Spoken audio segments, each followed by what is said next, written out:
And we are live here on Believe, YouTube, Bob Papa, Chris Bizignano. It is another edition of the ManjaCast. Chin, chin, my friend. Chin, what do you got tonight? I went back to one of our favorites, Pop. Dow. It's a double Dow. Look at you. The double Dow on the ManjaCast tonight. Yep. We got a big show lined up. Dave will always bust my chops when I say big show because I always opened up our TV show with Dave. So we got a big show. He was making fun of me last week at OTAs. He goes, God, when you were going up there to talk at the golf event, when you were emceeing the golf event and you got up there, because I was waiting for you to say, we got a big show lined up for you. But we got a big show lined up for you because we're going to talk with Gerry Dulac, who's been part of the Steelers broadcast team. He's covered the Steelers forever. And he's also a golf guy. I got to know Gerry years ago when the PGA Tour champions played their senior players at Fox Chapel for 3 years. He's been covering the Steelers, the PGA Tour, KDKA TV Insider, Steelers Radio Network, the whole deal. When I saw the Aaron Rodgers news break, plus Pittsburgh has a great Italian scene. Mm-hmm. Great Italian vibe. And then we're going to do a little cooking with our friend Benito in Union, New Jersey. We're going to do a veal dish tonight. We're going to show you how to make a veal dish at home. But more importantly, did you know BetOnline is the world's most trusted betting platform? Your number one source for all betting action. Baseball's in full swing. Got the NBA Finals, Stanley Cup Finals. BetOnline has more ways for you to stay in on the action. Latest odds, news, scores, live in-game betting. BetOnline, UFC, MLB, NHL, NBA. Best online source for all your sports wagering information. Go to the casino, top Vegas games, BetOnline. The game starts here. So, speaking of betting online. Yeah, go ahead. Bob, where are you taking this? Where's the numbers? What do the numbers look like now for the Pittsburgh Steelers winning the division with the news that came down today? And we're going to get into it with Gerry a little bit. I don't know. He played pretty good at the end of the year in mop-up games. It's a much tougher division. How's he going to fit into Arthur Smith's offense? It's a lot of things. That's right. You can buy the ManjaCast glass, the Chin Chin ManjaCast, if you go to the Believe store, and you can pick up a glass. I don't know. We were waiting for this, right? I want your take, though, about the Giant OTAs. Well, it was a nice little fight today, which is it's a rarity in OTAs. Yeah, I can't recall ever seeing it. So, training camp, we know, Bob. We've seen it a million times. Fights break out. In August, July, guys are getting sick of each other. It's hot. So fights always break out with them in pads. We're used to that. But OTAs, look, Bob, we're the same age. The Giants, for people who don't know what we're talking about, had a nice little fight today. Like 4 guys involved, helmets flying off, the whole deal. They cooled off. Brian Burns said afterwards, look, it is what it is. Everything was squashed quick. Guys are getting on each other's nerves a little bit. I like it, Bob. I like the intensity. Brian Burns even said he likes it. He feels it gives guys an edge. That's what the competition. That's what we need. For a guy covering the Giants, Bob, and for you, obviously, the voice of the Giants for a long, long time, I had no problem with it. Took a little work away that they wanted to do at the end of the practice. Okay, I get it. But me, Bob, a little skirmish once in a while, don't have an issue with it. I like the intensity. This is an OTA, Bob. I know. OTA. I've never seen OTA fights. Now, listen, back in the day when there were 2-a-days, Richie Soybert, you could set your watch by it. He'd start a brawl. I started doing the pre and the post game with the Giants in 1988. So think about that. Fully padded practices twice a day. Oh, Bob, you're talking training camp, though. Training camp. Never seen OTA fights. Man. I mean, I have never seen. Bob, I don't know if I ever even seen an OTA skirmish, more or less, guys throwing punches. So that's what happened today in the Giants OTA. And Burns was saying, well, the weather got a little hot. I mean, how hot? Well, it was hot up here. It's hot up here. What is it? It's 88 and humid. So I know you missed the Florida veteran well, now. I'm just saying it's not hot to you one day anymore. of 88 is not exactly hot. Bob, I agree, but it was just 88 when I wake it was up. just a matter of it was. Yeah, I know. I could imagine.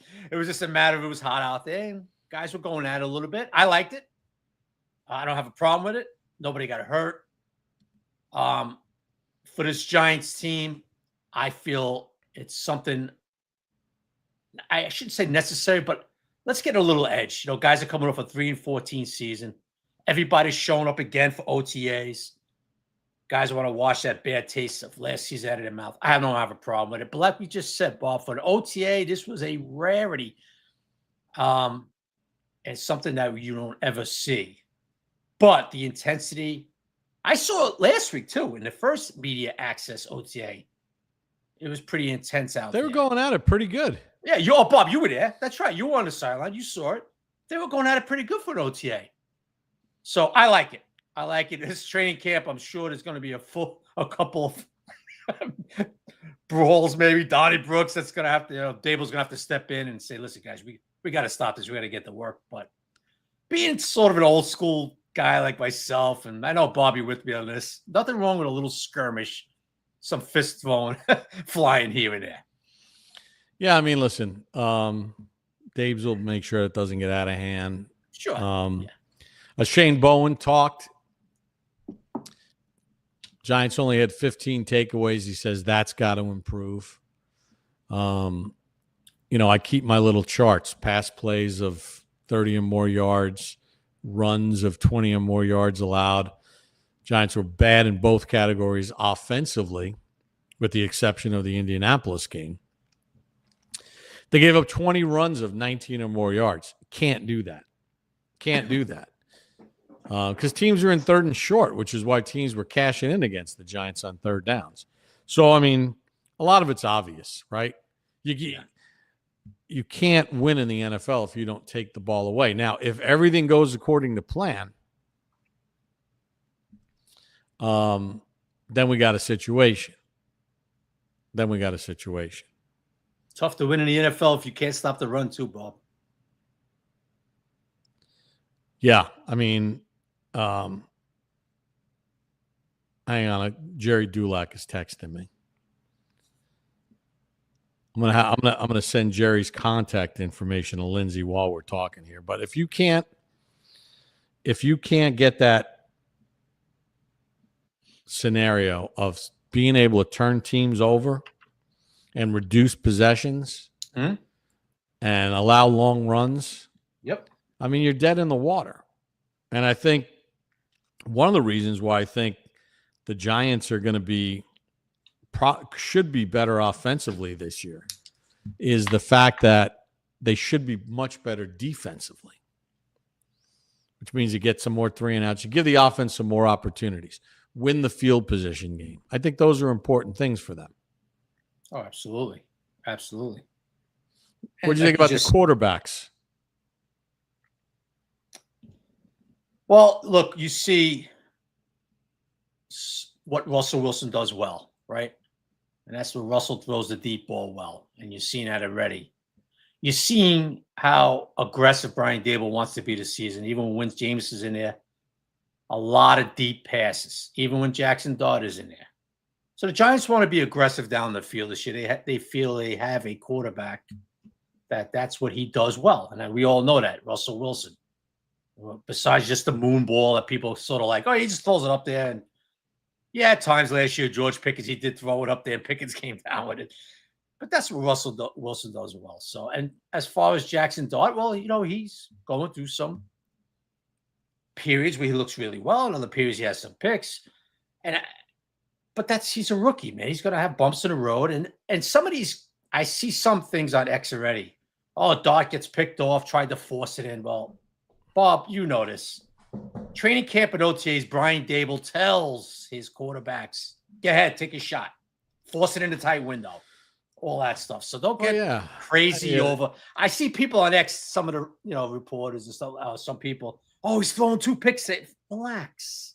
This is Brian Dable. He tells his guy. I remember he did it with Daniel when he came here. Go ahead. Throw it in the tight window. Try to make a play.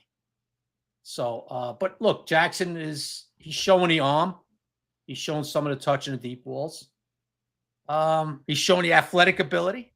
And Russell's showing what Russell does well, and that's get the ball down the field. Yeah, I mean, I was doing my show on Sirius last Friday, I think I did it. And we were talking about that exact topic, the charting of the quarterback throws in OTAs and even in training camp. It's the silliest thing it's ridiculous in the world, because there are certain periods where the head coach will say, look, I want you to throw the deep balls. Just, I don't care if the safeties, throw the deep balls. Not only for our receivers, traffic and all that other stuff, but maybe we got to get our DBs better on locating the ball. So I want you guys to air it out. I want you throwing high risk passes. We don't, all these things. So yeah, the charting of training camp throws is silly, let alone the charting of OTA passes. That might be the dumbest thing ever. Yeah. And Bob, you remember Dable's first year. He was telling Wink the plays.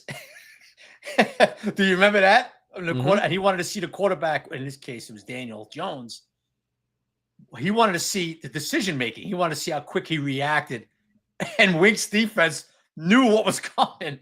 So this is stuff that goes on in OTAs and especially training camp. So the quarterback stats and all that stuff, and I don't quite get it. Even happens in joint practices when the two head coaches are buds and they go through everything. Right. Sometimes it's like, all right, we're going to try this, that. So there's a lot of things. By the way, Lindsay, our great producer, she gave me the numbers. Steelers odds after Rodgers signing to win the Super Bowl 40-1, to win the conference championship 20-1, to win the division 5-1, which 5-1 now, Bob, and to make the playoffs, yes, plus 145, no, minus 175.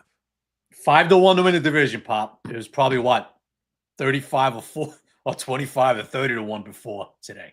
There's only 4 teams, so amazing, right? I mean, I wouldn't bet. Would you bet on them to get to the Super Bowl, win the conference championship? I would throw some money down on them. Absolutely, I would. No, Bob, I'll just say that I don't think they will, but I would throw money on them now that they got Aaron. I wouldn't. No, Bob, just throw money out there where you could win some money back. I wouldn't. I don't think they're going to. No, listen. In his physical prime, he won 1 conference championship game. And he had some loaded teams with Green Bay, and they never got over the top. Do you think they have a shot at winning the division now? I think they got a shot, but we're going to talk with Gerry Dulac about that in a little bit to kind of dive into, obviously, what this means. It is interesting, though. Pittsburgh, Mason Rudolph, right, on the team. Justin Fields is the Jets starting quarterback. Russell Wilson appears to be the Giants starting quarterback. And they passed on all 3 guys for Aaron Rodgers. So he's got to deliver. Yes, he does. And it'll be interesting how Aaron gets along with offensive coordinator Arthur Smith and Tomlin, and we'll get more from Gerry when he comes in. It's going to be interesting in Pittsburgh this year with Aaron Rodgers. They traded for DK Metcalf. They really don't have a solid number 2 wide receiver, Pop. They bring him back Robert Woods. His best days are kind of behind them. The guy Calvin Austin's a pretty good receiver, and they have a really good tight end. And so it's going to be interesting with Aaron Rodgers. But he puts him in a conversation now, right, Bob, as far as the AFC North. There's no question about it. All right, so we got some comments here from Derpy Entertainment. Is someone cutting onions? Because I'm crying as a Steelers fan, knowing that my quarterback is 41 and starting his 21st year. I might become an alcoholic. Nobody is throwing money at a 40-year-old quarterback unless their name is Tom Brady. But Derby, let me ask you this, Derby. That's I derpy. think you still want him. I think you still want him over Mason Rudolph, though. And if you don't, then I think you're crazy. Ethan Zaretsky asks, what more could Rodgers possibly do in Pittsburgh that he couldn't do for the Jets? Yeah, Pop. I mean, he played good late in the year, but there was, especially the 2 games in Florida, warmer weather. He got healthier. The hamstring was healthier. I don't know, Ethan. I have no idea what he's gonna bring to the table here in Pittsburgh, because it's a better division that he's in to start with better defenses, just better play, and he's a year older. Yeah. I always wonder with Aaron, and again, personal, he's a friend, but I always wonder what might have been if he doesn't injure his Achilles. Because watching him, like in that Giant Jet preseason game, talking to him on the field before the game, what they kind of had there with the Jets defensively and their run game and everything else, you always wonder, like, what might have been if he doesn't get hurt. We'll never know. He's the bottom line in Pittsburgh. He's an upgrade. He's better than what they had. Much better than what they have. That's it. All right, Lindsay says we got Gerry ready to go. So with no further ado, let's welcome into the show longtime buddy and a guy who knows everything there is to know about the Pittsburgh Steelers. Gerry Dulac has been covering the Steelers, part of their radio network, a host, KDKA TV insider. Plus, he's a big golf guy. Oh, Gerry, Bob Papa, Chris Bizignano, welcome to the ManjaCast and Chin Chin, my friend. Well, Bob, thank you. One, I'm disappointed. I was wearing a T-shirt before, and I thought I'd put on a golf shirt for you. So apology number one that I didn't fit in properly. And two, you guys know way too much about the Steelers. I don't know how you do it, but you know way too much about them. We cover it all here, Gerry. We cover it all. You don't need me. You don't need me after all. Oh, we need you, Gerry. We got to get Gerry to move to a little to your left, I think, Gerry. I thought she would move me. There we go. How's that? There you go. Yeah, okay. Sorry about that. So, Gerry, we went through the odds. The odds I of was the Steelers. listening. I was listening. Yeah. What's your take on all of this? The waiting game, and what do you really think he's going to bring to the dance? Well, first and foremost, I'll wind it back about 3 months when I thought that the Steelers would never get involved with Aaron Rodgers. Not their type of quarterback, doesn't really seem to fit into what the franchise has always been about. But this was all about Mike Tomlin wanting Aaron Rodgers. So when it did become apparent that they were dancing with him, I thought, well, okay, it's not the Steeler way, but it's what Mike Tomlin wants. I kind of have some mixed observations by that. I mean, I have always thought Aaron Rodgers is the greatest thrower of the football I have ever seen. But he is going to be 42 in December. He had 3 better receivers than the Steelers could ever line up. He had a running back who was more explosive than what the Steelers had, and yet he only won 5 games. I love the one question from the reader or viewer who said about what could he do for the Steelers that he couldn't do for the Jets. Well, you're talking about if not the most dysfunctional franchise in the National Football League, certainly the second behind the Cleveland Browns. And that is not the case with the Steelers. That is certainly not the case with a qualified potential Hall of Fame coach in Mike Tomlin, who has a way of trying and does get the best out of people. So I don't think there's any question his landing spot here is much better than when you're just looking at the totality of the Jets franchise. But, what's left in his tank, fellas, I don't know. We're going to find out. Gerry, did you like the way he looked at the end of last season with the Jets? Gerry's not a masochist. He wasn't watching Jet games. He watches football. I'm sure he knows how Aaron played. Enough time watching the Steelers lose their last 5 games and trying to endure that, let alone watch what was going on with Aaron Rodgers. But I didn't pay any close attention to it because obviously I never, ever, ever thought that was a possible landing spot for him, because I didn't think the Steelers would ever be interested in Aaron Rodgers. But the way it is all unfolded, you mentioned Justin Fields. They were going to let him walk in free agency. Did they think somebody, again, dysfunctional franchise, would give him $40 million over 2 years? Absolutely not. I could tell you the Steelers wouldn't have offered that. They were offering him about $15 million a year tops.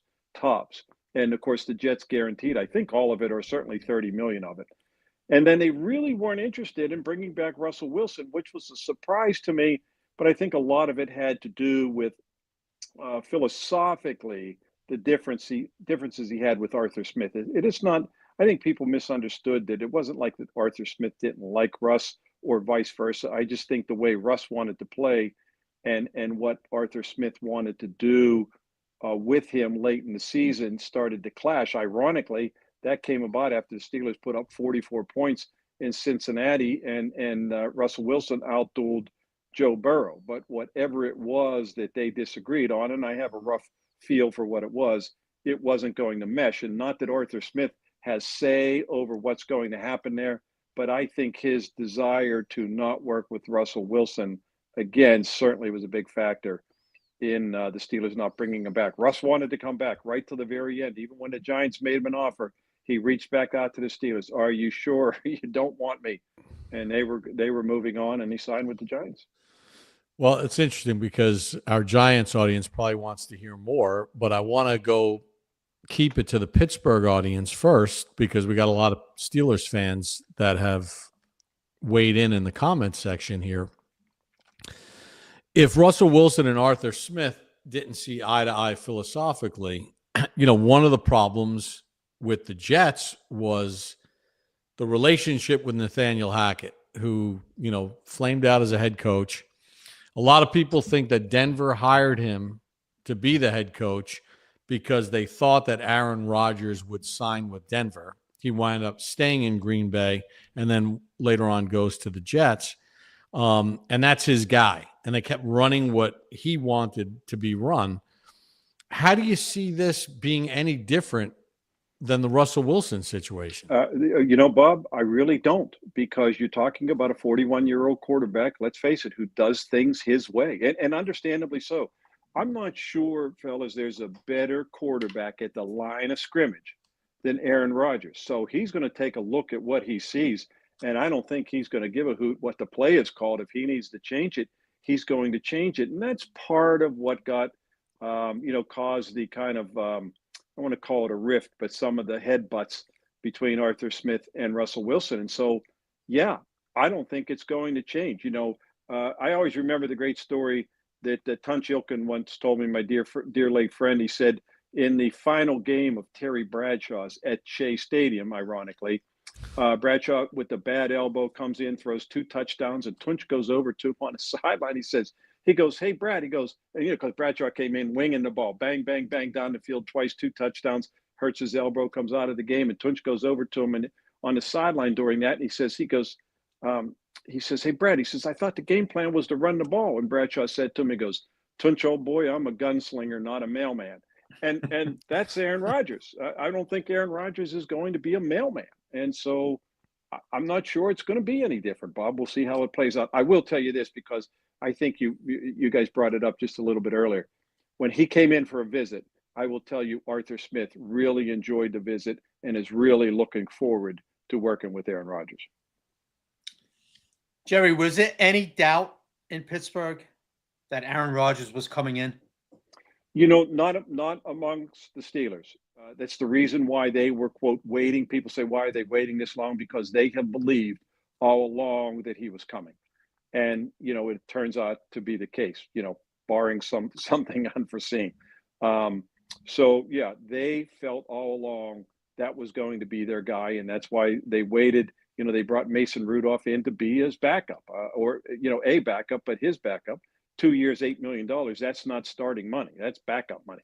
So this was their plan all along. And, I think all the naysayers among the fan base, all the people that are complaining, why do you want this, this guy, this, nutcase, 41 years old? I think all those people will turn. They're probably frustrated with the delay. But I think once they realize, again, you're talking about Aaron Rodgers. Look, I know he's 41, going to be 42. Four-time NFL MVP, seventh all-time leading passer. You got to be a little bit excited for that, hoping that maybe he can be something close to the old Aaron Rodgers. So, Gerry, for our Giants audience watching, how do you think this plays out for Russell Wilson? Because, Brian Daboll wants his offense and what they have to run the way they want it to run. Do you think the same kind of friction could wind up manifesting itself with the Giants when Russell decides that he wants to do what he wants to do?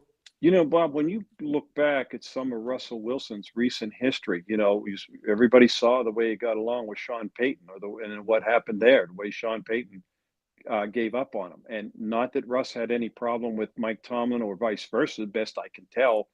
But there was this kind of philosophical friction or certainly difference of opinion with Arthur Smith. So, I hate to say that's his track record, because what I saw of Russ and what I know of him in the 1 year, and I know the way that players responded to him, I see nothing but Russ being a positive influence. That's what I saw. And yet the recent history has shown his last two stops, there were obviously differences of opinion between Russ and who's ever calling the plays or being the head coach. Well, you can even tack on really the last year or two in Seattle. Right. That's right. That's exactly because they traded. Because he's going to the Hall of Fame. You don't win a Super Bowl, go to another Super Bowl, and have 10 Pro Bowls, right, and not go to the Hall. He's going to go to the Hall of Fame. But it raises some interesting questions. So let me ask you this about the Steelers, for those Steelers fans watching here. Is Aaron Rodgers enough to get them over the top, in your opinion, with Baltimore being what they are in the division? If in Cincinnati, we never know about them defensively, and Cleveland is God knows what. But looking at Baltimore and looking at Cincinnati specifically, is Aaron Rodgers enough to take them to where they need to go? Yeah, and I'm not exactly sure where that is. I think right now, fellas, just as they did when they brought in Russell Wilson, their objective is to kind of let's win a playoff game finally after 8 years, and let's try to get back on the winning track. This deal for Aaron Rodgers, it's never been about money. It's been a 1 year deal all along. It's not even for $20 million, and so. It's to get them. It's a bridge situation to next year. No, I don't think it gets them out of the division. Maybe a wild card, maybe. A lot of that is going to depend on Joe Burrow. I know all about that Bengals defense. It's pretty porous, let's face it. But Joe Burrow and those receivers make a big difference. So it's going to be hard to predict that the Steelers will beat out the Bengals. But then again, who would have thought that the Steelers would have started 10-3 last year? And I know they ended up 10-7. I could tell you nobody in Pittsburgh thought they would win 10 games. I will say this, fellas. I thought at the start of last season, they were better than the year before when they were 9-8. So I thought they could be 10-7. I don't share that same feeling this year. So they lost a lot of starters. They lost nearly half of their starting lineup offensively and defensively in free agency or some of the moves they made. I don't know that Aaron Rodgers is enough, but I will say this: it certainly should be exciting, if not intriguing. Gerry, you talked about winning a playoff game, and every year you hear about the Mike Tomlin rumors. Me personally, I think he's one of the best coaches in the game, not even a question. But it seems to be a little frustration going on with the fan base as far as Mike losing in the playoffs. And last few years, you hear things like, well, a lot of the fan base seems like they want a new voice in that building. What's going on there, Gerry? Nobody knows it better than you. Nobody's more plugged in than you. Is there a lot of frustration with Steelers fans as far as Mike losing playoff games? No question about it among Steeler fans. I don't know that you're ever going to see a change. If there's a change, it's going to be on Mike Tomlin's terms. They gave him a 3-year extension last year before training camp, after a 9-8 season. He's good through 2027. And so whenever there's a change in the coaching staff, it's going to be because Mike Tomlin wants to make that move, unless the bottom falls out. And let's face it, fellas, after 19 years with Mike Tomlin. The bottom has fallen out when they're 8-8. So that's not going to happen. Let's be realistic. But there's no question. And I always use the example of Tony Dungy with the Tampa Bay Bucks. I think his first year he was like 7-9. Then he was 10-6, 11-5, and 12-4. He won one playoff game, and the Glazier family fired him because they wanted to win a Super Bowl. They didn't want to win a division and win one playoff game. They wanted to go a step further. So they fired him. They brought in John Gruden, and John Gruden won the Super Bowl the next year. So it's not a question of whether Mike Tomlin is a great coach. He is a great coach. It's not a question about any of his credentials. The question is, how long do you keep wanting to go watching the same thing happen year after year? December, for the last 5 Decembers, they've lost three consecutive games, and it's hurt their playoff chances and or their seeding. And then 6 straight one-and-dones. Only Marty Schottenheimer now has more one-and-dones in the postseason than Mike Tomlin. That's certainly a dubious record you don't want to own. And so when that happens, you have to ask yourself, if you're the Rooney family, if you're Art II, you have to say, okay, how much longer are we going to continue to watch this happen? Because it's almost like the same script over and over again. And yeah, Steeler fans are completely fed up with it, no question. So I'll share a story, Jerry. Sirius XM NFL Radio was born in August of 2004.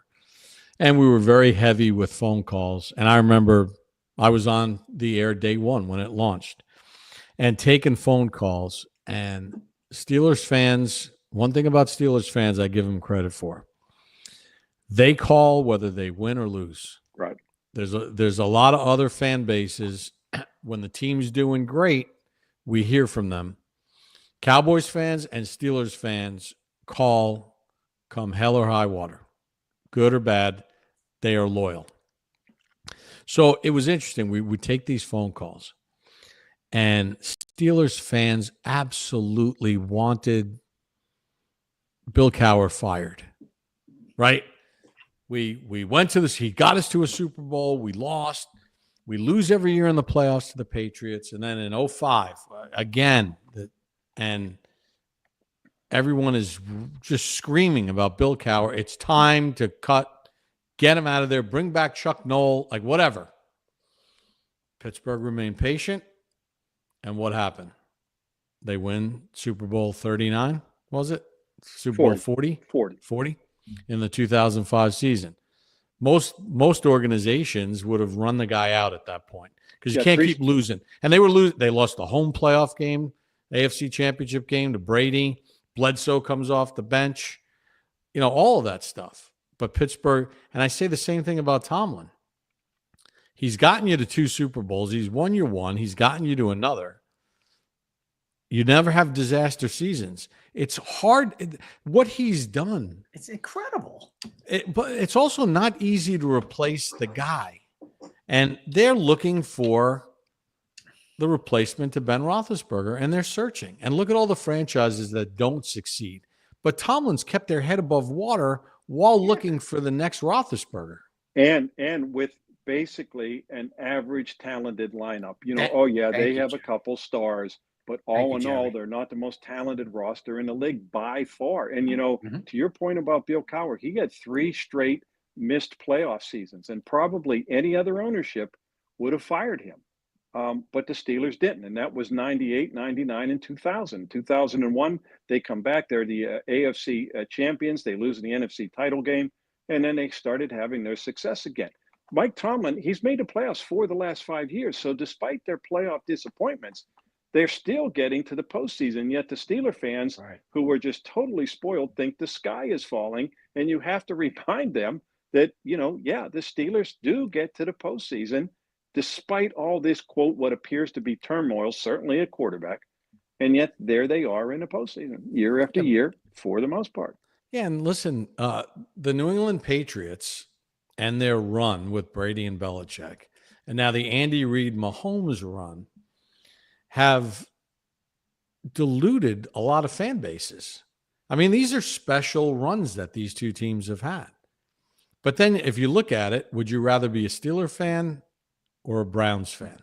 Would you rather be a Steelers fan or a Jets fan who has the longest playoff drought of any major sport in the United States.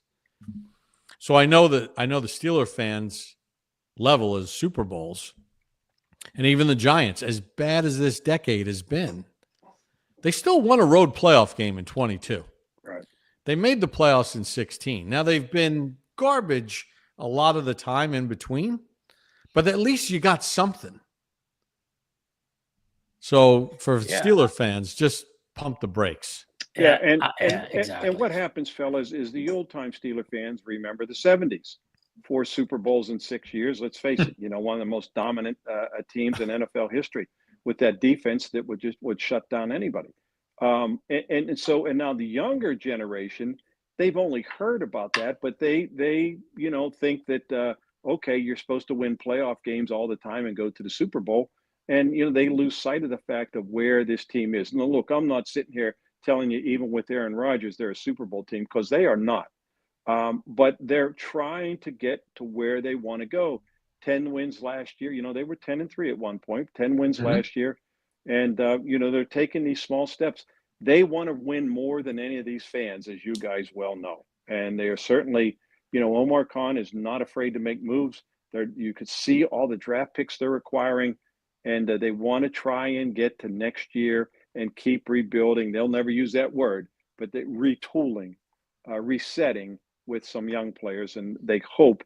That's why, again, you get rid of nearly 50% of your starting lineup from last year to this year.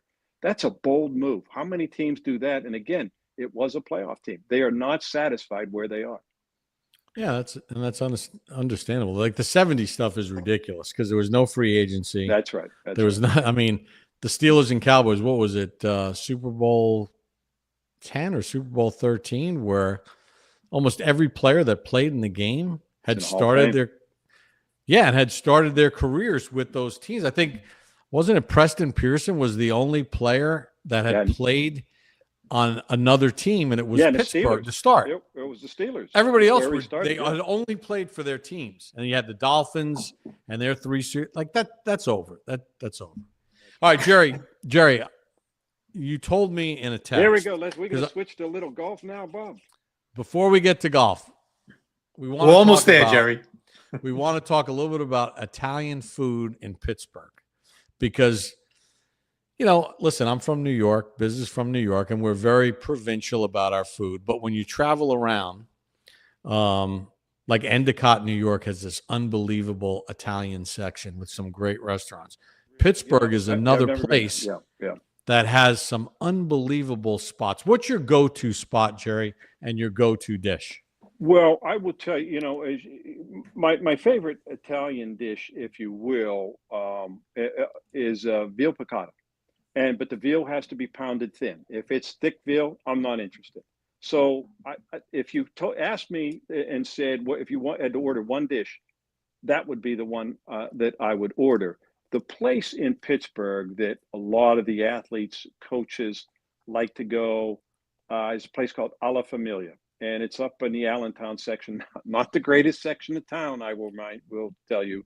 But that's the one that the one place that people want to go. Tambellini's used to be the place in Pittsburgh. They had about 3 or 4 of them around town because they were so popular. They kept expanding.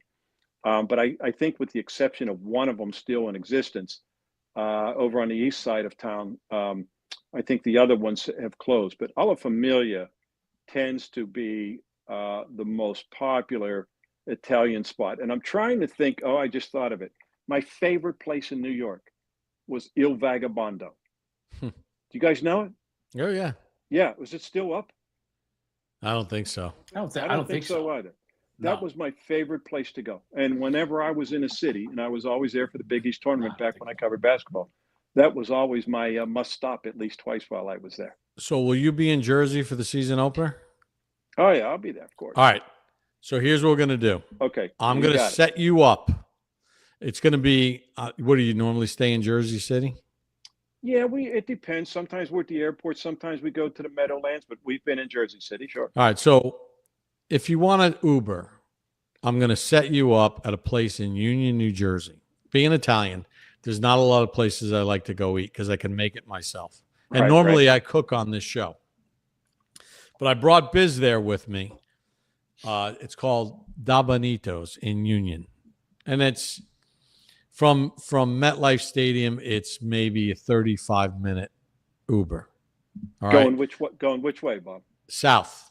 Going south on the Garden State Away Parkway. from the airport or what? What's that mean to me? From south of the airport. Yeah, Okay. south of the airport. Yes.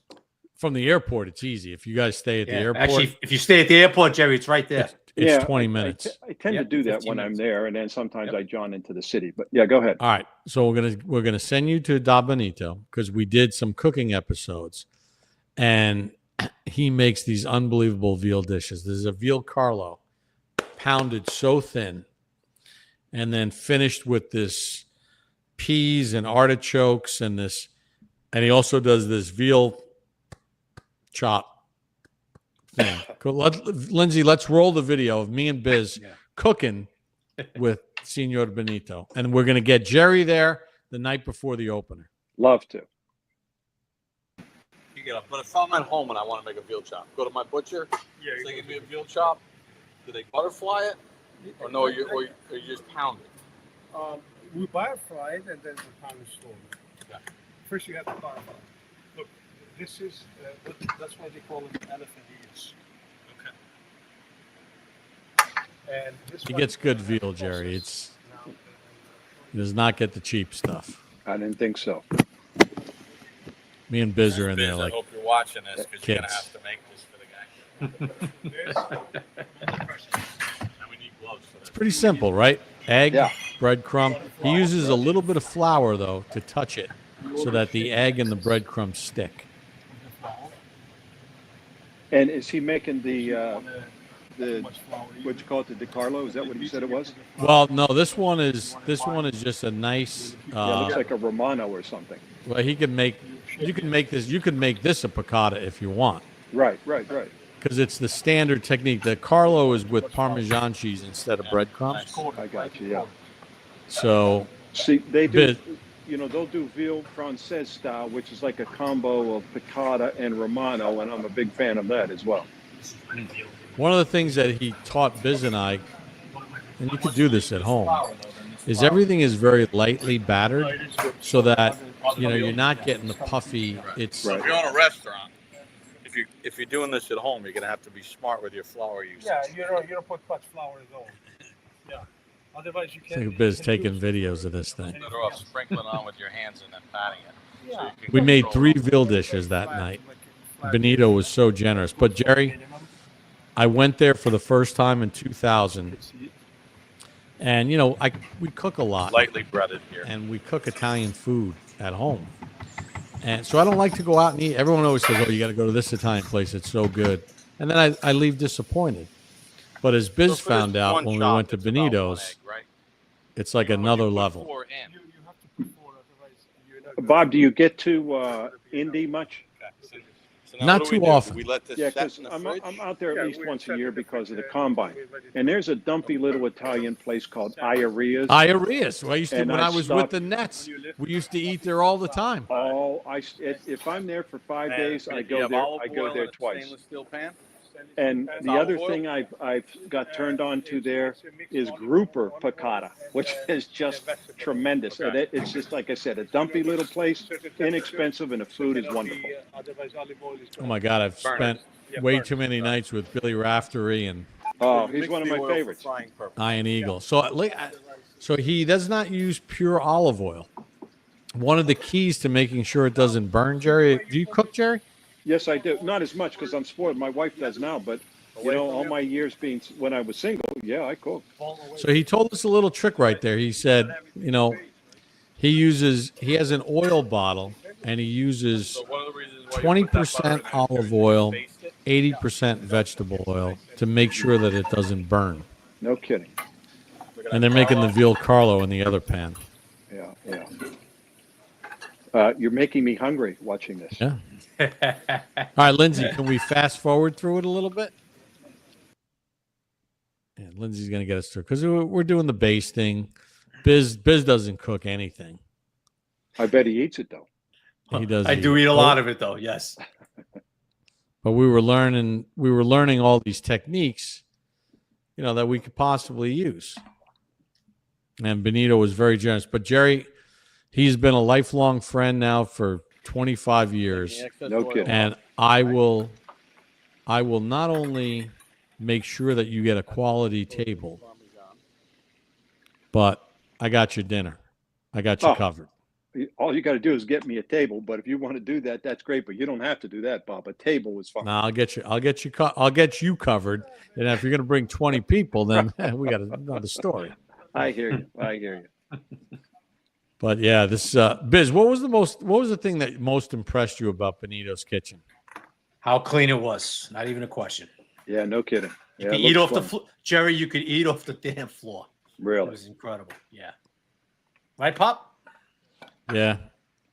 It's pretty. His team is unbelievable. It's like a coaching staff. Yeah. So I think this was a little Milanese.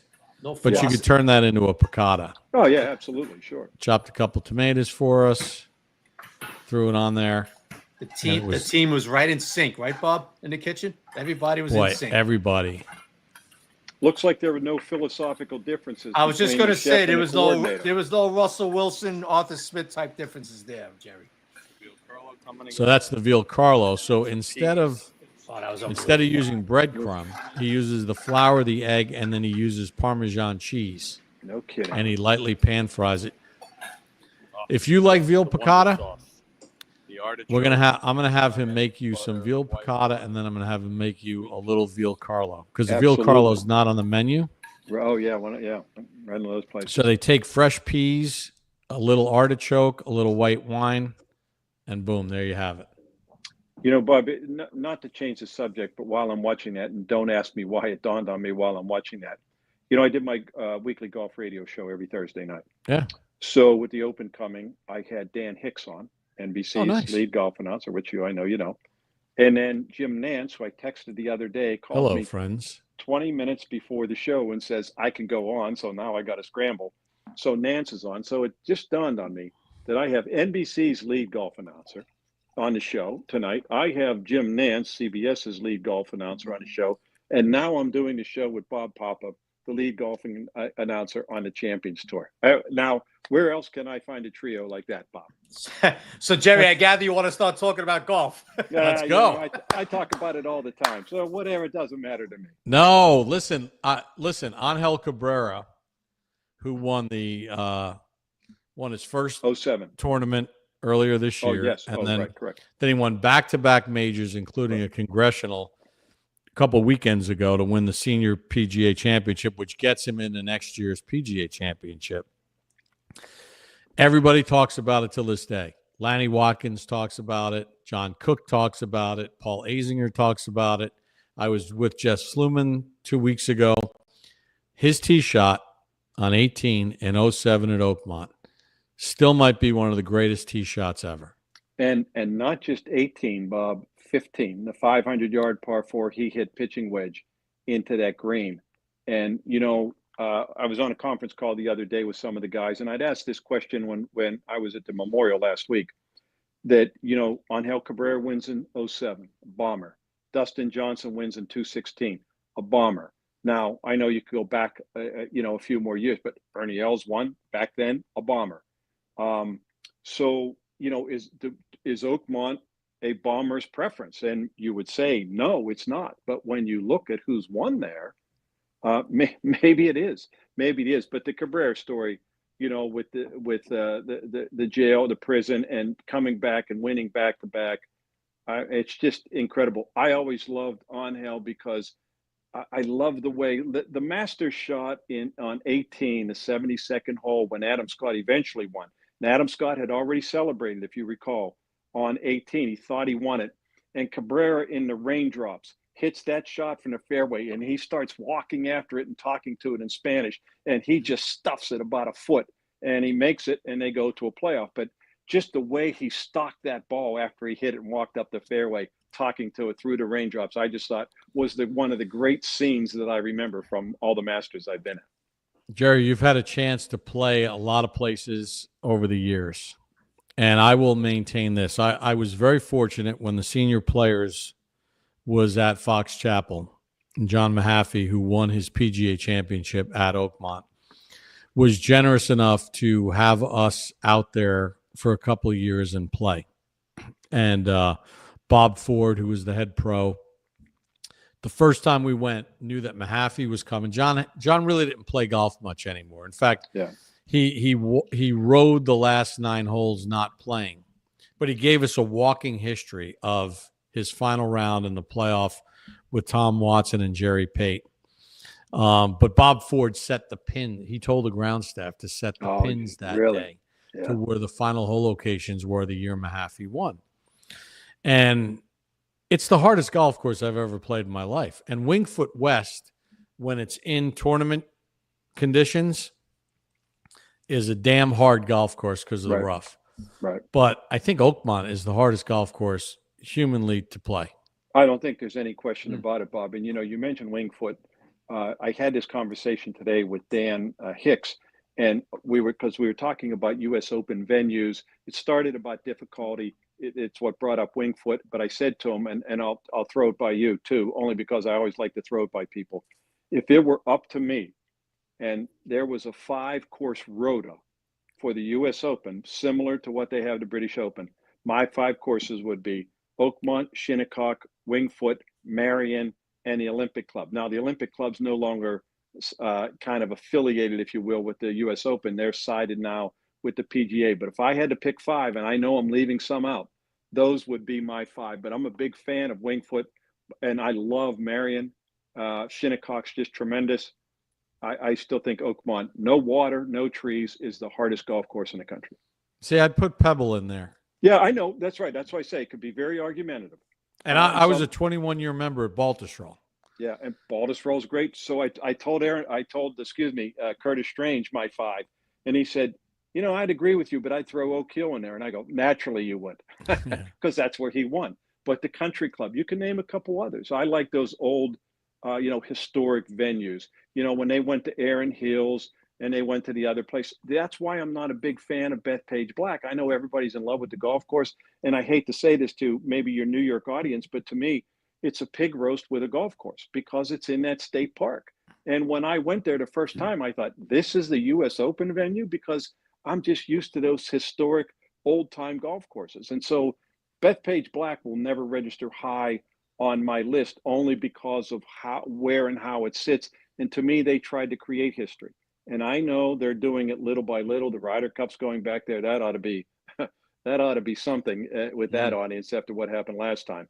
Yeah. But I don't put Bethpage Black up there with those iconic venues. No, those are classics. Those are classic. Those are classic tracks. Right. And I'm 100% agree with me. I would like to see a Rota, but we're never going to get it. Yeah, they're getting close though with these anchor sites. Pinehurst, Oakmont, of course.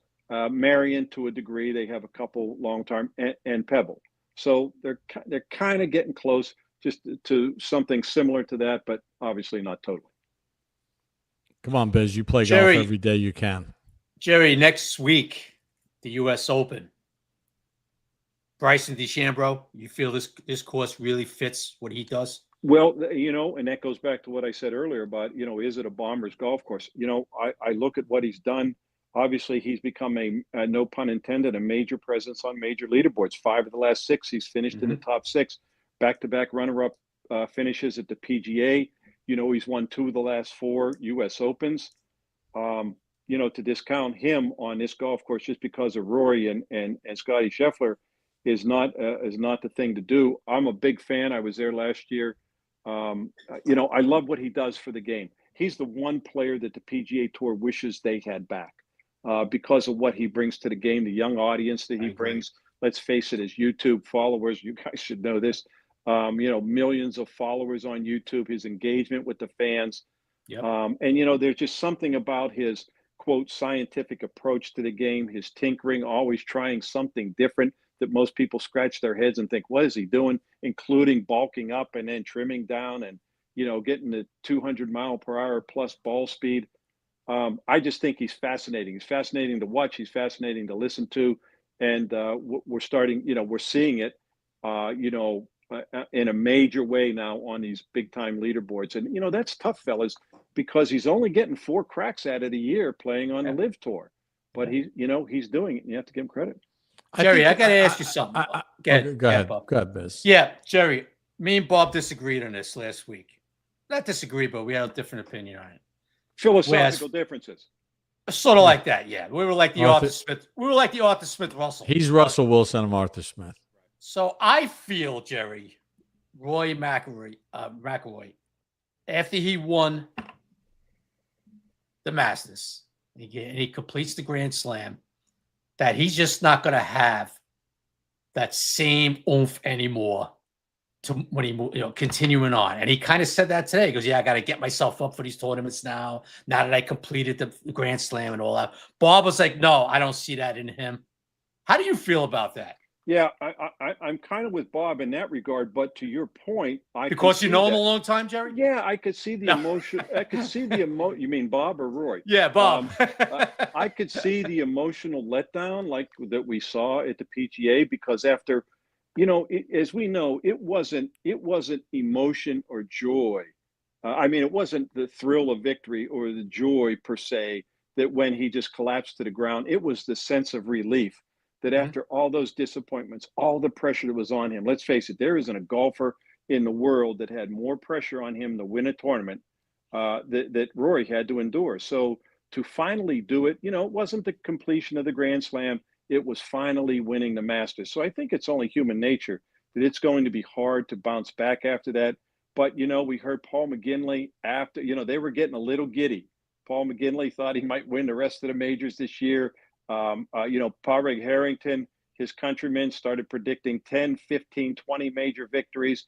I won't go that far, but I don't think Rory's done. I think Rory will. I think that little sense of relief, I'm not going to sit here and tell you it frees him of that burden that he was carrying, but I think he'll win several more easily.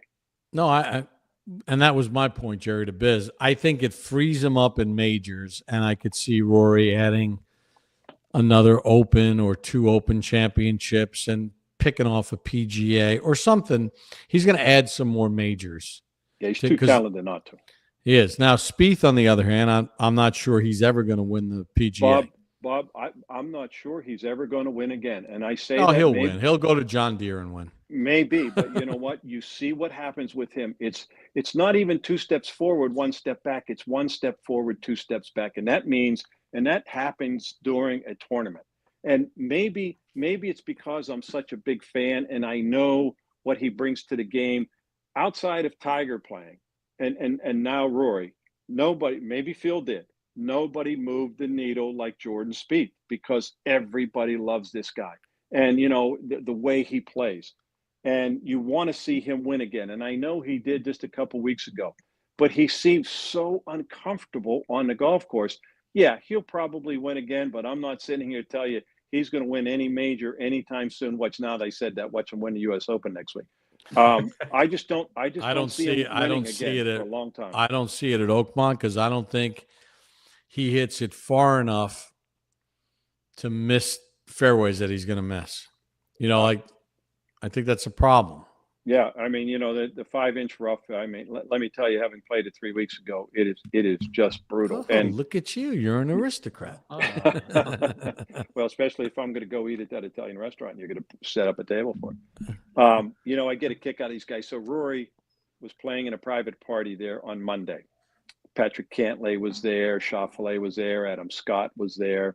So it was a shotgun start, and Rory starts on number 2, the drivable par 4. He starts with a 7. Love that hole.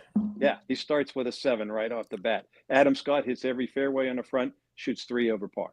And so it's all about the greens there. One of the, Bryson DeChambeau was quietly telling people that when he talked to the USGA about going out to Oakmont to play, they told him, just spend all your time around the green quadrants. Figure out where to hit it, where not to hit it. Don't be going out in the rough. Don't be going out in the fairway. Spend your time around the greens because that's what it's going to be, about. And to me, the restoration, I don't want to call it a restoration, but bringing in Gil Hanse and doing what he did, kind of refurbishing, bringing the look back to what it used to be. I think it was just fabulous. And the golf course looks tremendous. And you'll see that next week. How many times have you hit it in the church pews? You know what? Too often, Bob, because it seems to me I don't hit it on 3. I hit it coming back on 4 because I stay away from the bunkers on the right because I'm not sure if I don't hit it, I'm going to carry him. So I tend to, make sure I don't hit it on the right. And what happens? It trickles in on the left side of the fairway into the right side of the pews. So I hit them usually on the other hole, though. What an amazing. So Gerry, choice. who do you like next week, Gerry? Who you? You know, if you had to make a prediction, who do you think? Yeah, and to not say Scotty Scheffler, of course, would be foolhardy. It's easy to pick here. Rory, I really think Bryson will contend. But I will tell you, and even though my picks aren't going to come out until Sunday, I'll let you guys. I'll tell you right now, I like Jon Rahm. I think Jon Rahm, the last 3 majors, has taken slow steps forward. 14th, 7th, and 5th, I think he was, and he is determined. He wants to play against the best in the world. We hear him talk about it all the time. One of his regrets about the Live Tour. I think he's going to come out. He's already won an Open. I like Jon Rahm at Oakmont. All right, there you got it. There you got it. Gerry, you just said go throw some money on that. You're going to throw money on Aaron Rodgers. Just go throw some money. I would throw on money Jon on Rahm. your picks before I threw money on Aaron Rodgers. So, Gerry, before we let you go, you said piccata. Do you like chicken piccata at all? Oh, absolutely. That's my other go-to. But yes, Lindsay, but let's roll it. The reason I try not to order it out, even though I do, is because you tend to have more chicken dishes certainly at home. I don't always have veal at home, but yes, I'm a big chicken piccata guy as well. All right, Lindsay, because I made this on the show live one night. You made chicken piccata? Yeah, well, we had Michael K on. Some of the oil and some of the scrapings from what we just produced with the chicken. I'm going to take about 2 tablespoons of butter and kind of just melt that down. So I made chicken cutlets because Michael K, While the that's Yankees melting guy, down, wanted got the heat chicken on a little bit parm. above medium. Biz likes I'm gonna take a half chicken a lemon. Milanese. I'm gonna get So I said, you know what? I'm going to just whip up a quick piccata. So I just reduced that down. I got some capers in there. Letting it come together. I'm gonna lower that heat. Just put it at a medium. Little white So wine. We're gonna just take our chicken breast. So we'll take one of these, plop it in, put another one in. And here, Bob, I just thought you were a talented Put another one in. multi-sport We're gonna just broadcaster. let it kind of come together. No, So now, Biz knows I cook on. I taught Phil Sims how to make the lemon. carbonara on Take this the show. zest of the Okay. lemon, just to keep adding that lemon flavor. We got a good bolognese recipe, a little parsley. Keep Just producing this. keep reducing it. And just Bolognese keep would be reducing it. another one, Bob, that if I had, it wouldn't be third on my list, but that would be another one I would order too. Oh well, we'll have to send you the link because anybody who comes on as a guest, we have links to all the cooking episodes, and if you want a recipe, we can send it to you. And Bob, and Now I we're just ready give to guests on my golf show a dozen balls, but you're going to give me a link to some cooking instructions. Well, I'm also going to give you. I'm going to give you a nice And so we got dinner on me at Benito's. Yes, you are, which beats the Emma heck would out of a say, dozen you don't golf wanna balls. mess up and let the yum yums go. So we're gonna get a little of this sauce. You could put a What do you little think, Gerry? black cream, Oh, which I think it did. looks wonderful. I told you he's making me give it hungry. a little bit more It was depth. short notice. You wanted me to come on, Those and link up. capers, I make think sure next we get time, give me a capers couple on there days nice. notice. I'll come on the show live Turn the if you house feed me. down. Yeah, absolutely. I don't know how to get it to you though in Pittsburgh from Florida. Boom, there's your piccata. There you go. There's your chicken Yeah, piccata, that and looks you could really do the good. same thing with veal.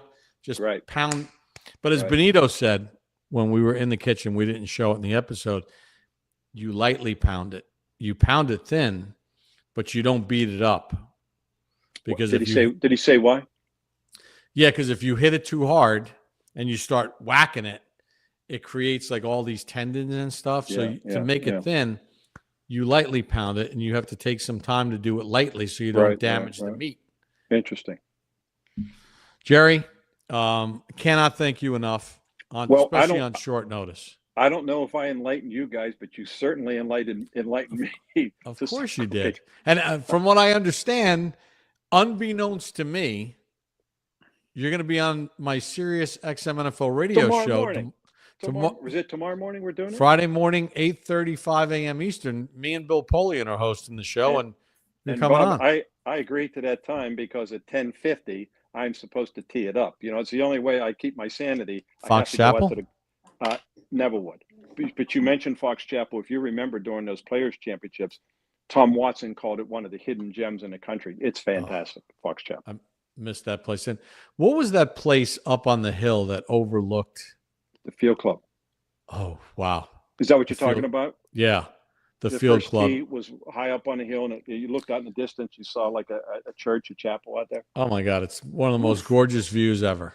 Without question, it's Pittsburgh in June, maybe not in October or November. It's even prettier in October with the league. Maybe not February. No, there you go. Gerry, thank you, brother. All right, man, and I'll talk to you in the morning again. Yeah, Gerry, that was awesome. Thank you so much. Yep. Yeah, thank you, Gerry. Great Gerry Dulac. With y'all. Great talking with you, Gerry. Thank you. Got it, man. Gerry giving us a little breakdown of the Steelers and he doesn't seem too thrilled about Aaron Rodgers signing. What do you think? I thought he did. Yeah. Yeah, I thought it was like, I can't believe the Steelers did this. That was the impression I didn't get that. What I got from him was that 6-hour meeting and Arthur Smith and Aaron Rodgers hitting it off. No, he did explain that yes, it was a very good meeting with Arthur Smith. I just got the impression like he just can't believe the Steelers signed Aaron Rodgers. Well, I got that impression, but I also got the impression that he knows that the Steelers have holes that Aaron Rodgers is not going to be able to cover up. Oh, I don't think there's any question about that. Yeah. But Steelers fans don't see that. They don't Steelers see that. fans are like, listen, taking these calls on Sirius all these years and talking, and friends that I have are Steelers fans. When I lived in Chatham, New Jersey, Pat Man, I know Pat Man, he might not be watching, but he'll watch the rebroadcast of this. Mm-hmm. Crazy Steelers fan. Like, they don't see clearly. They just, like, it's just, oh, we're going to win the Super Bowl. Like, what? They would have told you, Steelers fans would tell you why they were going to win the Super Bowl convincingly if Mason Rudolph was their quarterback. Yeah. And I'm glad Gerry was talking about everybody's got to pump the brakes or Mike Tomlin pop, because as you know, the word out of Pittsburgh for years now has been like, we need a new voice here. We got to get rid of Tomlin. He can't win playoff games. And to me, that would be insane. Okay. I gave you the Cowher story. Yeah. Yeah. And it goes back, I was going to bring this up with Gerry. It really goes to show you, though, if you're out there and you're a football fan and you're watching this, obviously, if you don't know about this site, it's called Pro Football Reference or Pro Football Reference. And you can dig up all kinds of stats. You can look at all kinds of things.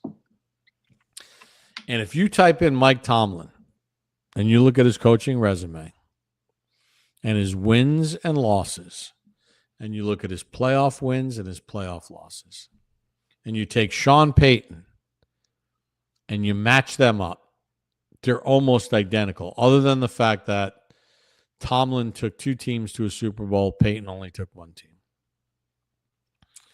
And then type in Mike McCarthy, because they have the same amount of years as a head coach. Right. They have almost the same win-loss record. McCarthy's got a good record. Yeah.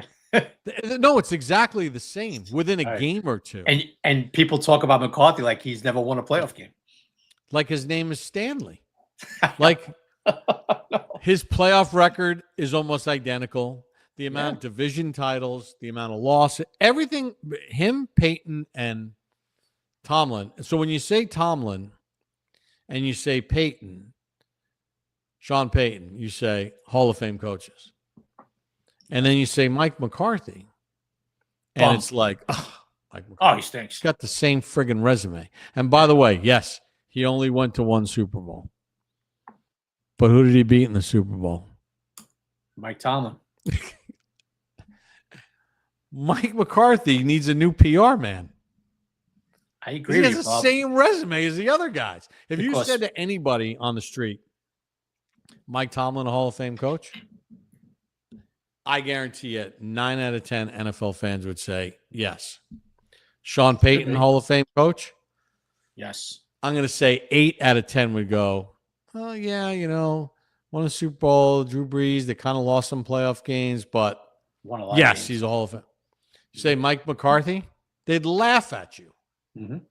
What do you mean Hall of Fame coach? Come on, he doesn't know how to manage the clock. Come on. Same friggin' resume. Look how many games he blew in Dallas. He can't manage the clock.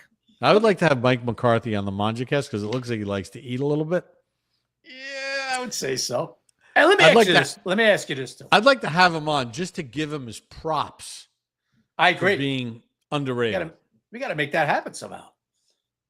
Well, he's not hey, be Bob, working. what impression did you get from Gerry about the Russell Wilson? Let's shift back to our Giants fan base here. And what impression did you get from Gerry about the Russell Wilson Arthur Smith relationship at the end of the season? Why didn't it work? I find it interesting that he said the rift happened. He believes that the rift happened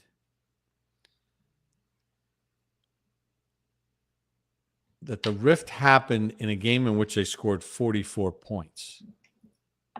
That was the game they beat the Bengals in Cincy, if I remember right. You're right there, guy. Who's texting you? Yeah. Is that Mike? Is that McCarthy? No, it was Benito's. I just gave away a free meal. Yeah. That's the game they won in Cincinnati. Yeah, 44, 38, whatever it was. And he threw for like 400-something yards. But something happened that created the rift between him and Arthur Smith. Right. What's going to be the difference with Aaron Rodgers, I ask? I also found it interesting that Russell Wilson called back to Pittsburgh. Well, yeah. After the Giants offer. I think we had Gerry Dulac on Sirius XM NFL radio shortly thereafter all that stuff went down. And I think he told that story on the air. Okay. That until the bitter end, like Russell Wilson and I don't know if it was Russell Wilson per se, but it was Russell Wilson or his representatives. When the whole Rodgers thing was going on and when the Giants made their offer and after the Stafford situation and everything else, that Russell Wilson, before he signed with the Giants or his representatives, called the Steelers. And I'm pretty sure Gerry told that on Sirius and said, "Are you sure we can't work something out to come back?" That makes me believe it wasn't as bad as maybe it was reported about Arthur Smith and Russell Wilson. Maybe it was a little blown out of proportion. No, I don't know. I think it says it. I think it validates that. But why would Russell be looking to come back if he knew he had no chance if it was that bad, Arthur Smith? No. I think it was Arthur Smith that didn't want to deal with it anymore. Oh, yes. Yes, Arthur Smith. But for Russell Wilson, he was not begging. He wanted to go back to Pittsburgh. Yeah, and when they said absolutely not, then he signed the deal with the Giants. So if you're a Giant fan, how do you feel? How do you feel if you're a Giants fan? Well, you have to say knowing that he really wanted to stay in Pittsburgh. These things happen. If I'm a Giants fan, I'm like, okay, he liked it in Pittsburgh. He wanted to give it one last look back, try to get back. He enjoyed his time there. But that doesn't mean he doesn't want to be a Giant. That's the way I would look at it as a Giants fan. These things happen in sports. I also look at it this way. I think there's going to be a healthy competition. And I think that Russell Wilson will be afforded every opportunity to be the starting quarterback of the New York Giants. Ooh, he is the starting quarterback of the New York Giants right now. He is. Correct, but it's OTAs. No, but he is the starting quarterback right now. You know that. Going into training camp, he is going to be the starting quarterback of the Giants. Rightfully so. And rightfully so.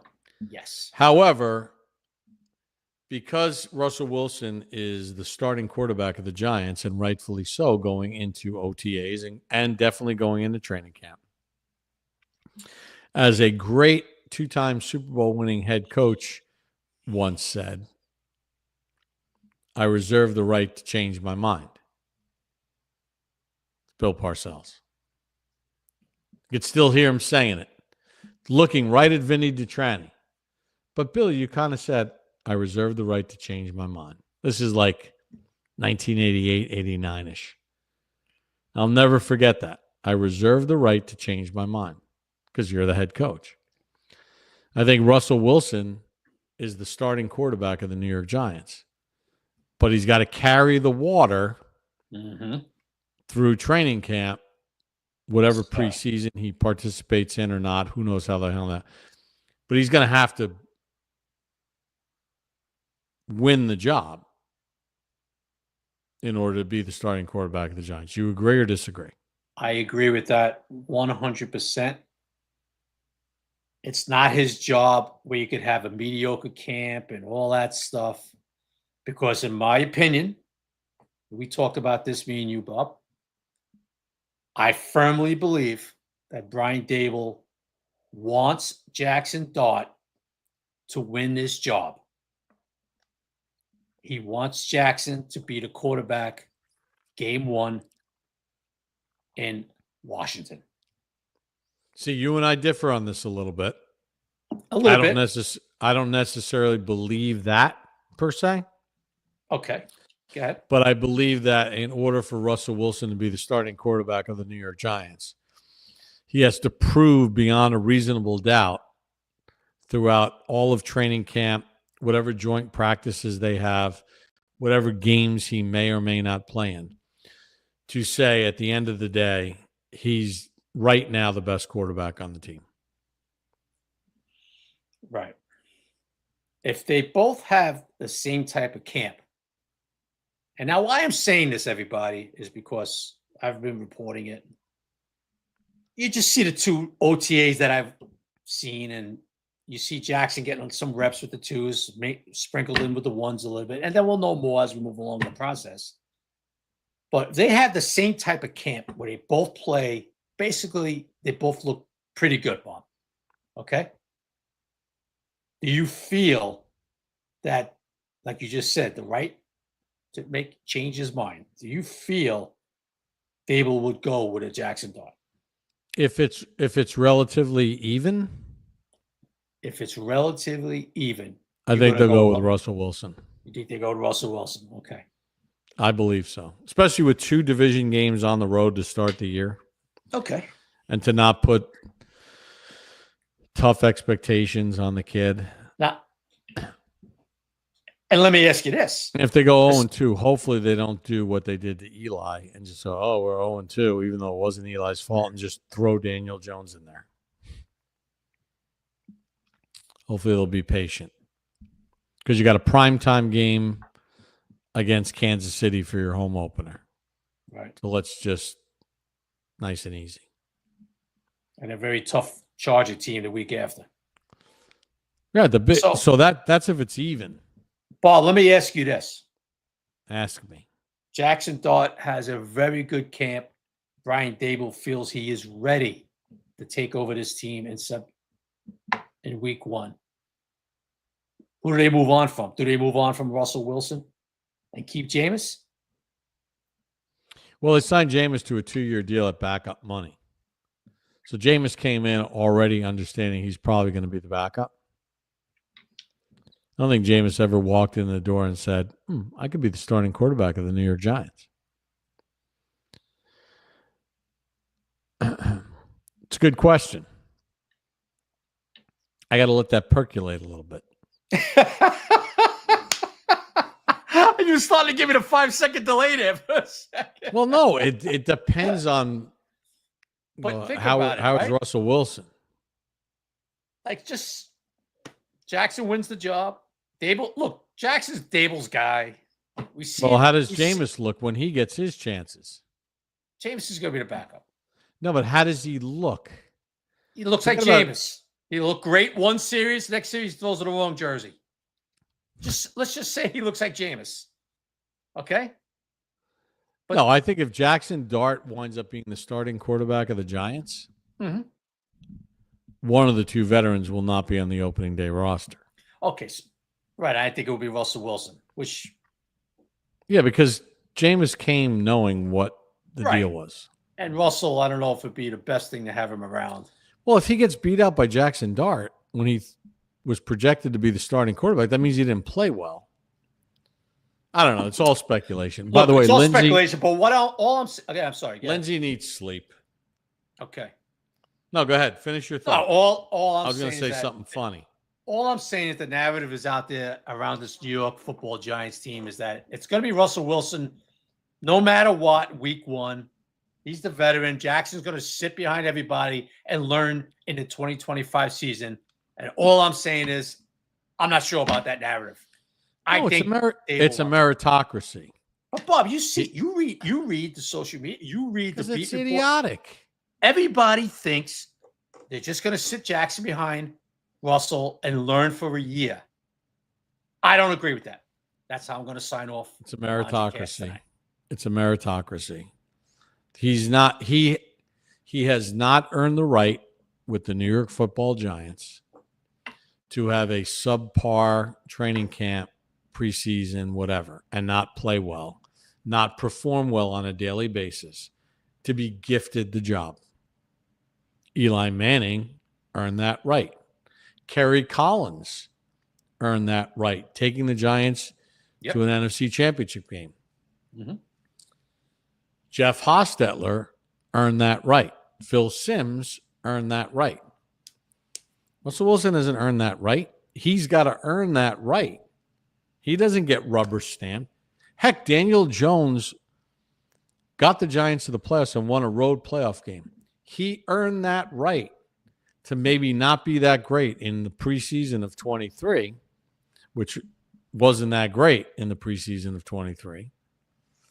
But he earned that right to it be his job. Russell Wilson has done nothing for the New York Giants. But he's got to prove it. Do you agree with me, though, that the narrative that everybody seems to think around the New York Giants is that it's Russell Wilson, no matter what, he's going to be the quarterback at the beginning of the year. Jackson Dart is going to learn behind him, and he'll get in when he gets in. Do you agree with that narrative of what's been going around this football team? I'm not talking about inside the building. I'm talking about the narrative from the NFL. Wait a second. The narrative of the same people that chart OTA throws? It could be NFL Network. It could be whatever it might be. I'm not going to. We talked about that before. Well, you mean the people that showed some Tommy DeVito highlights and said it doesn't matter what he's doing because he's not even going to make the team, not having any idea of anything that goes on internally? Stop it. If Jackson Dart is the best quarterback on the New York Giants through every day of practice and through training camp, one of the two veteran guys will not be on the team. I'm in agreement with you. You only need one. You don't need two. We talked today, and that's why we're talking about it on the podcast. That's how I feel. That's how I feel. It's how we both feel. It's like I think Brian Dable wants Jackson to win this job. But here's where you and I disagree. You and I disagree in this regard. I think if it's close, Wilson gets the nod. I agree. No. Oh. I agree. No, do. Pop. No, if Jackson looks pretty good, pretty good. Russell's going to start the season as a starting quarterback. Absolutely. I just think if Russell looks okay, didn't look really good last year at the end of the Steelers season and all that, and Jackson is where Dable wants him to be. I think Dable goes with the kid. Now listen, we got to warn our audience. Uh-oh. No, don't. It's not based on preseason games. Preseason games matter, but it's what we see day in and day out. Yes. Lindsay, the great Thank Lindsay. You, Lindsay. Thank you, Lindsay. Steelers, officially, it's a 1-year deal. So it's a 1-year deal with Rodgers and Pittsburgh. Yeah. How about the fact that here's how you know how powerful Gerry Dulac is. We posted it out there. We had Steeler fans in the comments right out of the gate. They're the best fans. Oh, they are great. They're the best fans in the NFL. Oh, absolutely. They're great fans. I'll never, whether it's good or bad, I'll never question Steeler that. fans never back down. Giant fans are great. Cowboys fans are good. I'll give you another one. Browns fans, because I always use Sirius XM NFL Radio, and August 4th of 2004, August 2nd, when we launched. Steeler fans, Browns fans, never waver. They're there every single day. Mm-hmm. Lindsay, great job. Oh, look who just weighed in. Tutu. Lindsay, great job. What's this? Massive doing, salute. my friend? Paisanos, Bob and Chris Biz, diehard Giants fans across the pond. Thank you, Tuto. How do you know? Currently training in Swansea, Wales with the rugby team. Beautiful. Beautiful. He's even getting Lindsay a shout out. Now he knows how to get his comments on the air. Yep. He's smart, Tuto. He's my man. Oh, hey, he's asking what we're cooking. We already cooked. We already made chicken piccata, and we made the beautiful veal chop, pounded thinly at Restaurante Benito. Man, am I hungry? Tutu, you're going to have to go look at the rebroadcast. He showed us some really cool techniques. Yeah. And when you're pounding the veal, pound it lightly. Don't beat up the meat. Make it thin, but pound it lightly. And everybody, a lot of great guests lined up. Tell everybody, Bob, a lot of great guests hopefully lined up. All right, we got season's right around the corner, buddy. All right, so what am I? I'm sorry. Is it Stephanie in New Jersey? Wants to know, how do you know with just practice that a guy is game ready? It's a great question. Great question, Steph. Great question. So, preseason games, who are you playing against? You could be the ones going against the 2s and 3s of another team who rest people. Are you going against their ones? Like back in the day when starters used to play in preseason games, going back to the 90s and the early 2000s, whatever. I would judge like, oh, the Giants went 0-4 in preseason. But when the starters were in, yeah, that's why I used to do it. When they took the starters out, they led in every game. Right. Now you can't really tell because after the new CBA, they change everything around, and some teams never play anybody. So how do you know with just practice? Well, you have joint practices where you learn a lot because you're going against the other team's top guys. Got your own paid practices. You have the ones versus the ones. Exactly. So, Biz, give Steph in New Jersey your thoughts on that. Yeah, don't forget, in training camp, there's a lot of padded practices, and it's 1 versus 1. So when Dable starts mixing Jackson Dart with the ones, he's going against the 1 defenses. And that's the way they start evaluating. And then the joint practices, like Bob just said. Those joint practices now, folks, they're more important than preseason games in coaches' eyes. They love the coaches. Belichick was all over it. He was so ahead of the curve on that stuff. He was so ahead of the curve, Bill, with the joint practices that these coaches evaluate those way more. Yeah, way more than preseason games. Like the Giants plan on having 2 different joint practices this season. Probably Buffalo and the Jets. Dable will let us know pretty soon. But that's what they really evaluate, man. These preseason games now, it's okay, you know. So that's the way you evaluate. If you're looking at a Jackson Dart, it's like, okay, when he's in on, you know, even when he's 2s against the 2s, they're evaluating it. Then he's in with the 1s, and they've seen the way he's reading the defense. They've seen the way he's doing everything Dable wants and Kafka wanted to do. How's he looking against the 1s? Okay, is he moving? When they're doing the 2-minute, is he moving the team down? When they're doing the high red, low red drills, is he getting the team in the end zone? All stuff like that. Then, Stephanie, they sit there after practice. All the coaches get something to eat. They go up to the office and they look at every damn play of what they just practiced an hour before. Well, here's what else they do. So all the geniuses that have the NFL coaches tape, online post and stuff, they're guessing. And there's a lot of people that cover the Giants and they go, oh, and they put all this coaches tape up on Twitter. and they make their breakdowns.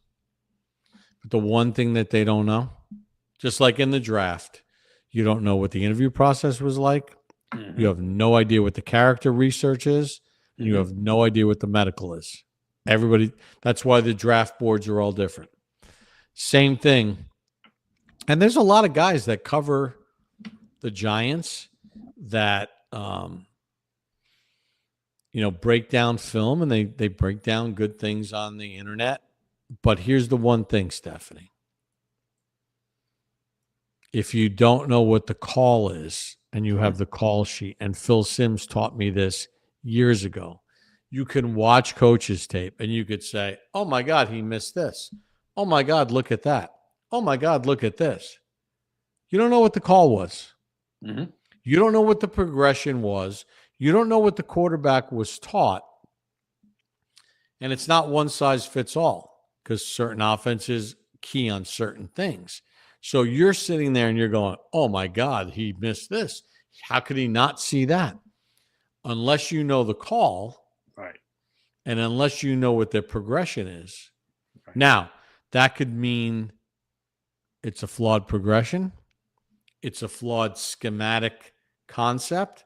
That's a bigger picture.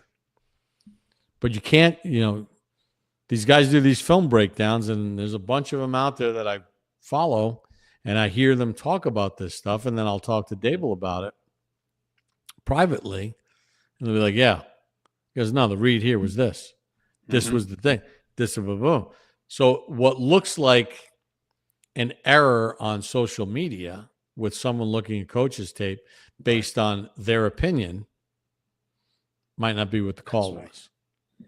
That's why I don't do that coaches stuff because unless I'm sitting with Dable in that coaching film Monday mornings, I don't do it. Bob, prime example is what we talked about a few times a couple years ago with Kadarius Toney, and he was wide open on a post, I think, if I remember right, and people were destroying Daniel Jones for not seeing him. And then I found out, and Bob, I think you sat with Dave's about it. Kadarius Toney ran the wrong way. He wasn't even supposed to be there. And Daniel it wasn't Daniel's fault at all. He was looking Kadarius ran the wrong route. No, so it was after a win, and NFL Network with their highlights and ESPN, and then the Monday morning quarterbacks came on. This was 22. Yeah, Giants are off to a really good start, but one of the things that may hold back the Giants is the decision-making of the quarterback. And I'm watching this, and they spot shadow. So I get ready to tape the TV show with Dave's, and we finished taping the show. So we're walking out of the indoor field house. I said, Dave's, let me ask you a question. This was a great win. I said, did you leave some out there? And he looks at me and goes, oh, because you sound like my family members. He goes, give me an example. So I give him some examples, what I had seen posted on social. He goes, oh, you're just like the rest of them. You'd be just like, and I'm like, no, explain to me. He goes, quarterback's got to have trust. And routes are called, and there's concepts, and things are layered. And the quarterback is taught, we're going to read the layers, and we're going to go through our progression. Well, when two of the three guys in your layering are off the charts, going in wrong directions, he goes, what do you think the quarterback's going to do? He's going to hesitate. Because, wait a second, one is where he's supposed to be. He's covered. Let me check the two. No, where's two? He ran the wrong route. Okay, let me see. Where's three? He's not where he ran the wrong route. Now the guys are wide open, but no one's where they're supposed to be. Right. So let me throw it to the back. Right. That's what he don't realize. He listed like 5 plays in the game. He goes, you know that one? Because, they also watch the network TV broadcast. Of course. So they watch the coaches tape, high end zone, all 22. But they also get, because they listen, because they might be able to steal something. He goes, oh, yeah, they're killing because Kadarius was wide open. He wasn't supposed to be where he was. How is the quarterback supposed to look there? Right. Because the reason why he didn't look there was because he wasn't supposed to even be there. Right. And then is he going to keep running, or is he stopping? Because he's running a route that's not part of the play. Right. So now how does the quarterback know for sure, well, if I lead him out there, is he going to just stop? Is he just going to stop? Right, exactly. Which could lead to a pick or overthrow, whatever the hell it might be. But these are the little things that you don't know unless you're watching film with Brian Table. So, hey, by the way, Tuto, I'd love to come out and help your guys. Last week of June, I'm free. If you want to fly me to Wales, I'll cook some dishes for you. Me and Biz. Biz don't cook them. I'll eat it though. No, you learned how to make a couple things. All right, we got to wrap. I'm learning a few things. Lindsay's got Lindsay, good night. Guys, let's say good night to Lindsay, the best. Hey, everybody. You guys don't know who she is, but she's the best. And Believe is lucky to have Lindsay. But I called her this morning at like 8:25. She was sleeping? No. Lindsay doesn't sleep. I'm breaking balls. I'm breaking chops. I was like, hey, Lindsay, are you outside? And she kind of giggled and she sheepishly said, oh, yeah, I took the dog for a walk, but it was almost like she was embarrassed that she wasn't locked. If you're a fan of Believe and all these podcasts, she takes care of everything. So, yeah. Lindsay's the best. Eric, give her a raise. Give her a raise. Even you know what? Banks likes her. Even Banksy likes her. Banks likes Lindsay. That's a tough one, too, because Carl isn't the... Carl, you got to... Yeah. So listen, I'm going to little tease. Go ahead. For scheduling reasons, next week we won't be on. But we have some potentially killer giant guests that have agreed to come on the show. We're just trying to figure out times. One has a lot of Italian tendencies. One uses a lot of brain power, thinking. One is unbelievably good. This is not giant related. Unbelievably good coming up with nicknames during highlights. So we got some guests that are very excited to come on the program. We just got to figure it out. Yeah, and the one that has to use his brain a lot, we're going to do a joint podcast, a ManjaCast and a Believe in Giants combined. Right. And that's going to be a great one. So, all right. Chin chin. Chin, my friend. Subscribe. See you soon. You got the glass. Make sure you subscribe. Tell a friend. Go buy yourself a glass. And Tuto, Biz and I are waiting for the invite to Wales. Gerry Dulac, thank you. Thanks for joining us for this edition of the ManjaCast.